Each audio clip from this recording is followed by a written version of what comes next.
Si vous appréciez notre travail, n'hésitez pas à nous soutenir en likant ou en partageant la vidéo ou grâce à notre Utip. Il vous suffit de regarder une publicité de 30 secondes, ce qui nous fait gagner 5 centimes par visionnage. En soi comme ça, c'est pas grand chose, mais pour nous c'est beaucoup. Merci de votre participation et bon visionnage. Salut les amis, on se retrouve pour un nouveau 5 choses à savoir sur l'univers de Naruto. Cette semaine, on continue dans notre série des membres de l'Akatsuki avec Kakuzu. Kakuzu est à l'instar de ses coéquipiers un personnage atypique. Déjà à cause de son apparence inhabituelle, mais également à cause de ses capacités hors normes. Petite anecdote, saviez-vous que Kakuzu est l'un des plus vieux ninjas? Il est mort à 92 ans. Il a fait des sacrés dégâts pour un papy. Renié à cause d'Hashirama. Avant de faire partie de l'Akatsuki, Kakuzu était un ninja comme les autres dans son village caché de Taki. Alors qu'il était encore loyal envers son village, Kakuzu fut chargé d'assassiner Hashirama Senju, le premier Hokage. Cependant, il échoua face aux puissantes techniques Mokuton du premier Hokage. Au passage, pour tous ceux qui pensaient que Hashirama avait été tué par Kakuzu, eh bien non.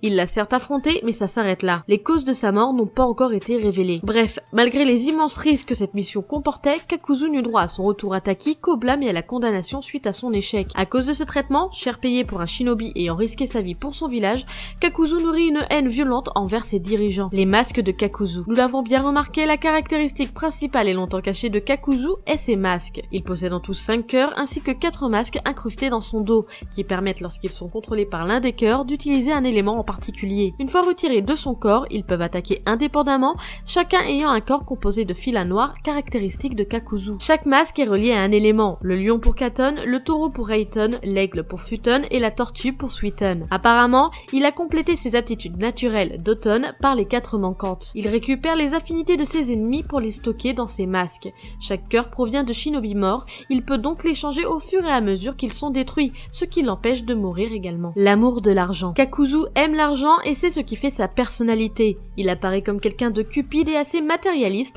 notamment en ne s'intéressant qu'à l'argent. Il ne donne de l'importance aux missions que si elles en valent la peine et surtout si elles peuvent lui rapporter des primes. D'ailleurs, il semble avoir adhéré à l'Akatsuki uniquement par intérêt personnel, dans le sens où ses activités au sein du groupe lui donnent la possibilité de s'enrichir, par exemple en revendant le corps de ses victimes. Il prétend également être le trésorier de l'organisation, ce qui semble vrai puisqu'il dispose de subordonnés qui s'occupent de ses comptes. Kakuzu est certainement un ancien chasseur de primes au vu de ses relations et sa façon de concevoir ses missions comme des chasses à l'homme qui lui rapportent de l'argent. Le corps de Kakuzu. On l'a vu, l'une des capacités principales de Kakuzu est ses différents masques, mais il faut aussi dire qu'il a d'autres atouts. Parlons déjà de son corps. Il possède d'étranges pouvoirs et un corps assez spécial. Bardé de cicatrices, il peut dessouder des parties de son corps pour attaquer tout en gardant leur contrôle grâce à de longs fils noirs suintant de ses blessures. Ainsi, il peut projeter ses bras pour étrangler ses ennemis et s'il les sépare de son corps, ils sont complètement indépendants. Ces fils noirs peuvent aussi servir à recoller des membres tranchés, comme par exemple le bras droit de Deidara ou bien la tête d'Idan. Ces fils noirs lui permettent également de créer une sorte de corps à ses masques afin qu'il se sépare de son corps initial et devienne indépendant. Il y a également une autre caractéristique de Kakuzu qui est pleine de mystère, c'est ses yeux.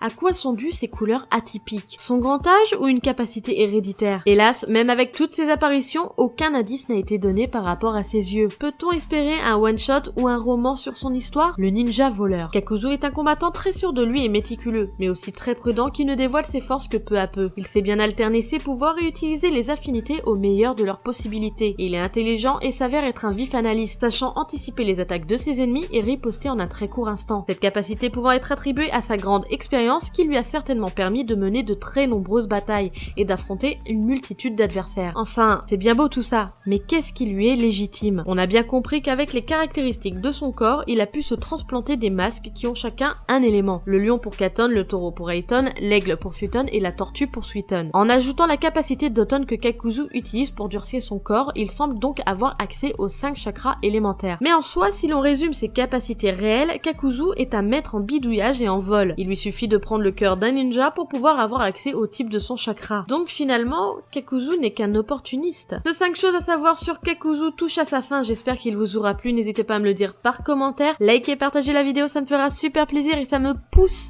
à continuer, et abonnez-vous à la chaîne si vous ne l'êtes pas, ça vous permettra d'avoir les actus, les notifications dès les prochaines sorties des nouvelles vidéos. Sur ce, moi je vous laisse, tchuss!